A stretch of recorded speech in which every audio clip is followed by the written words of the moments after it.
ojo nyalahke Covid, ojo nyalahke corona. Itu adalah cara Allah menguatkan kita, gitu loh. Biar kita tambah pinter, tambah cerdas, tambah dekat sama Allah, tambah segalanya.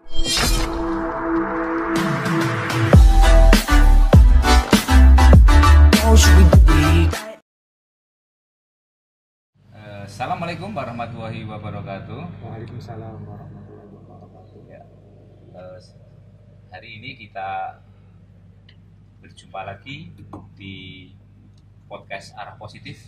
Semoga kita tetap positif. Oke, pada hari ini kita bertemu dengan beliau-beliau, para maestronya Solo dan Karanganyar. Kita bisa ketemu sama Pak Bambang, sama Pak Teguh, yang dimana hari ini itu bertepatan dengan diberlakukannya PPKM. Dan kemarin Pak Teguh kita kehilangan maestro juga, Pak Dalang Ki Mantep Sudarsono. Sebelum podcast ini kita mulai, mari kita mengheningkan cipta sejenak untuk mendoakan beliau. Kemudian kita mulai. Selesai. Oke. Bagaimana Pak Bambang kabarnya? Alhamdulillah baik. Pak Teguh bagaimana kabarnya? Alhamdulillah sehat Sehat, baik. Sekarang di Karanganyar di Indonesia sedang gencar-gencarnya masyarakat yang terkena COVID, Pak Bambang ya. Jadi kita harus mengantisipasi untuk diri kita sendiri dan keluarga kita, dan masyarakat juga harus disiplin dalam mengantisipasi itu. Di mana sekarang pengetatan itu sebenarnya untuk masyarakat itu sendiri. Menurut Pak Teguh bagaimana Pak Teguh? Perkembangan COVID untuk Karanganyar? Ya. Baik, Pak Iwan. Kita melihat perkembangan kondisi, kita sudah sekitar 1 tahun lebih dalam kondisi terlanda pandemi atau COVID-19 ini. Dan pemerintah sudah berupaya dengan strategi apapun dilakukan, tapi ternyata sampai hari ini kita lihat perkembangan bahwa korban daripada pandemi COVID-19 ini meningkat akhir-akhir ini.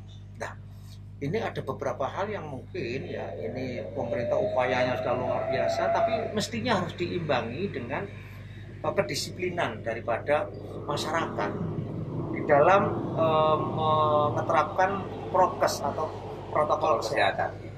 Nah, ternyata belum semua masyarakat ini bisa melakukan itu.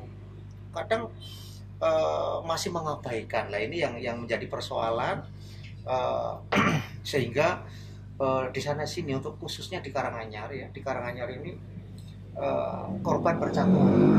Bahkan bukan hanya Karanganyar, seluruh Indonesia ini, di Jawa Tengah, bahkan kemarin di mana Pak Bambang, kemarin di Kudus. Kudus itu yang sangat luar biasa. Sampai dibawa ke Solo ya. Iya. Sampai ke Solo. Ya. Boleh lali ding? Boleh lali. Ya. Dana hutan kan boleh lali. Melihat kondisi seperti ini, maka upaya pemerintah luar biasa sampai di keluarkannya kebijakan untuk vaksinasi ini. Sudah ada antisipasinya sudah ada. Iya. Tapi itu pun ternyata belum menghasilkan yang menghasilkan sesuatu yang maksimal. Sehingga ini karena kalau kita hubungkan pemerintah sudah upaya sehebat seperti itu, tapi kalau masyarakat ini tidak disiplin ya ini nggak gayung bersambut, artinya nggak bisa ini membutuhkan kekompakan yang luar biasa. Maka pemerintah pada beberapa hari kemarin itu Presiden memerintahkan kepada para menteri-menteri, kemudian diberlakukannya yang namanya PPKM darurat. PPKM darurat melalui proses yang luar biasa, rapat koordinasi.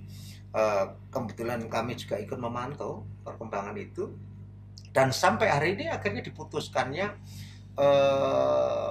PPKM darurat itu mulai dari tanggal 3 Sampai hari ini ya, hari ini nanti hari ini. sampai tanggal 20. Nah, di Karanganyar ini sudah ada payung hukumnya, itu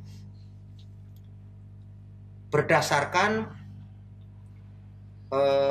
Ingup atau instruksi Bupati Inbuk nomor 180/21 tahun 2021.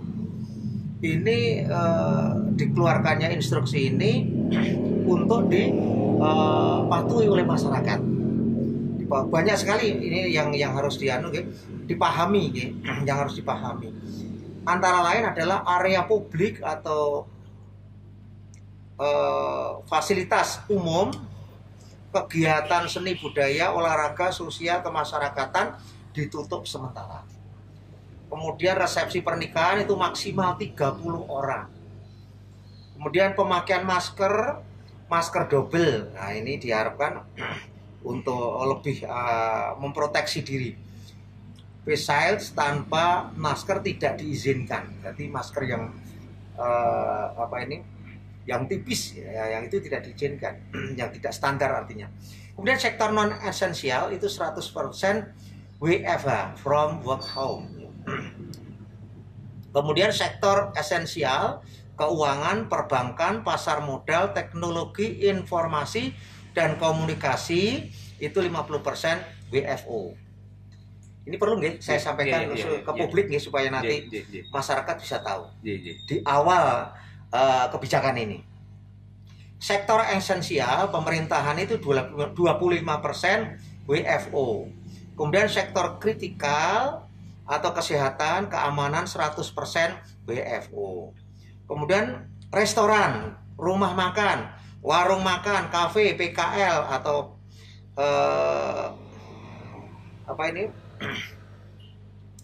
PKL yang jualan di pinggir-pinggir jalan itu, jajanan dan sejenisnya, tidak boleh makan di tempat, hanya pesan antar. Jadi bukan ditutup ya, hanya tidak. dibatasi pelayanannya aja. Ya, pelayanan aja. Ini karena menyangkut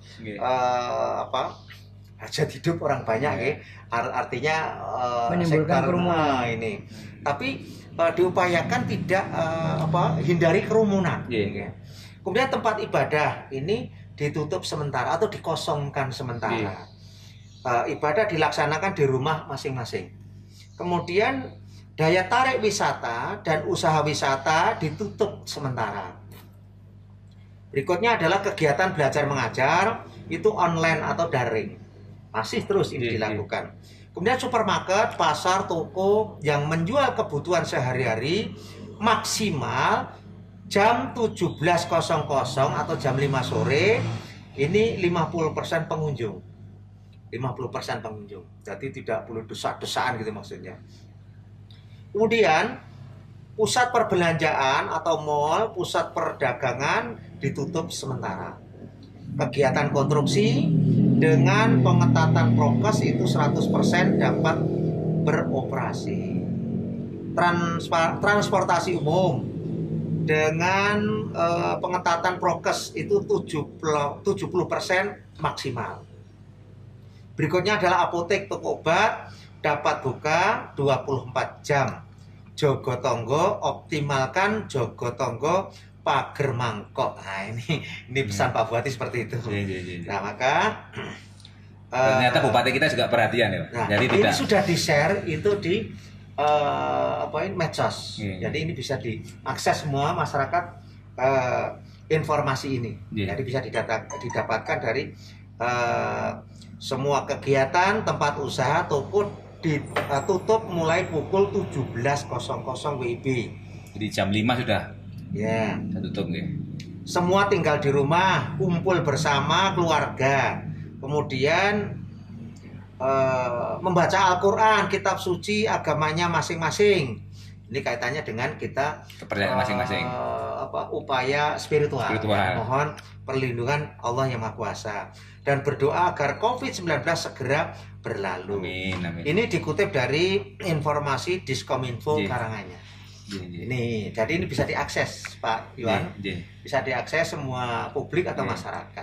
Demikian kira-kira. Semoga bisa bermanfaat informasi ini bisa bermanfaat. Itu. Untuk Pak Bambang, ini ada pertanyaan yang menggelitik Pak Bambang. Katanya ada penemuan itu salah satu dampak dari bledosnya COVID ini adalah di mana yang karantina mandiri, isolasi mandiri itu limbahnya itu buangnya sembarangan. Jadi nggak dimasukkan dalam wadah tersendiri terus dibuang terus ditulisi ini loh limbah bekas yang terpapar COVID. Menurut panjenengan bagaimana ini Pak? Ya, seharusnya memang semua saling menyadari ya Pak ya. Saling menyadari, saling mengerti kalau memang limbah itu memang tidak bisa dipendam ya tidak bisa. Memang harus dibungkus, nanti memang dimusnahkan. Itu pun biar mereka yang berhak yang memusnahkan. Karena kalau enggak, ini kan plastik masalahnya. Tidak pernah bisa hancur gitu loh. Jadi nanti jangan sampai kita, anak cucu kita nanti itu yang nemu penyakit lagi, masalah lagi setelah kita meninggal berapa tahun lagi. Nih, tapi di balik itu semua, saya harus memotivasi, memberikan solusi yang baik kepada masyarakat. Ketika ada pandemi seperti ini, yang pertama ojo nyalahke COVID, ojo nyalahke corona. Itu adalah cara Allah menguatkan kita, gitu loh. Biar kita tambah pinter, tambah cerdas, tambah dekat sama Allah, tambah segalanya. Contoh, kalau misalnya memang kita nggak boleh jualan, ditaati saja nggak boleh jualan, tetapi dengan cara konvensional. Nah, gunakan cara lain. Misalnya dengan cara digital. Ini kesempatan kita untuk membranding, memasukkan produk-produk kita agar lebih payu, lebih keras lagi dengan cara digital. Itu pembukaannya. Gitu. Kalau kita terpuruk, malah sesok stres, sesok mati. Kenapa? Karena salah satu unsur yang menyebabkan kita drop itu adalah karena imun kita lemah. Imun kita lemah kenapa? Karena kita stres. Wah, ning kono ki sing mati wis oke, ning kono sesuk gege aku. Arep sesuk po saiki po somben kita tetap akan mati. Tetapi mati kita itu syahid gitu loh. Ya Pak, setuju ya Pak? Orang mati sangit gitu Pak ya? Sangit gitu loh, syahid gitu loh. Caranya bagaimana? Kita berdayakan agar diri kan menjadi jauh lebih bermanfaat. Misalnya itu tadi, orang kan tidak boleh keluar rumah, harus mangan ya Arpi. Makanya kita bisa menggunakan cara kita masukkan ke kurir online makanan kita, sehingga kita bisa memenuhi kebutuhan makan masyarakat. Tentu itu dengan menggunakan biaya tetap saja. Artinya orang akan lebih ngerti kita punya produk apa. Kita pun harus mulai sekarang. Karena kalau enggak nanti bar COVID, orang enggak tahu kita promosi akhirnya telat. Nah, tapi gimana Pak itu untuk mengantisipasi juga kalau seperti itu kan akhirnya kan boros juga kan. Sedangkan daya beli masyarakat sekarang juga udah mulai menurun Pak. Tapi bukannya nggak makan kan? Nggak makan. Terus nek misalnya terus di lockdown apa itu sudah mangan? Iya. Kenyataan tetap makan ya. Tetap makan. Mangannya kudu enak koyo dokter Tita tuh. Mangan masker, mangan masker. Tetap makan. Nah, nek misalnya mereka diam diri di rumah, dia isolasi mandiri, terus mangan apa? Yeah. Nah, salah satu caranya orang yang punya warung ini dijual secara online. Kalau enggak, ekonomi macet. Nek macet, duitnya ya ora iso beredar. Nah, dengan cara ini yang jual makanan dibeli, uangnya kan jadi beredar. Nanti dia ada apa lagi beredar terus. Akhirnya kita tetap hidup ekonominya, walaupun kondisi pandemi. Saya menyorotinya begitu. Jadi jangan sampai orang begitu pandemi wis tahun ra wis malah stres, akhirnya terpuruk. Wah, nggak menyelesaikan masalah. Gitu.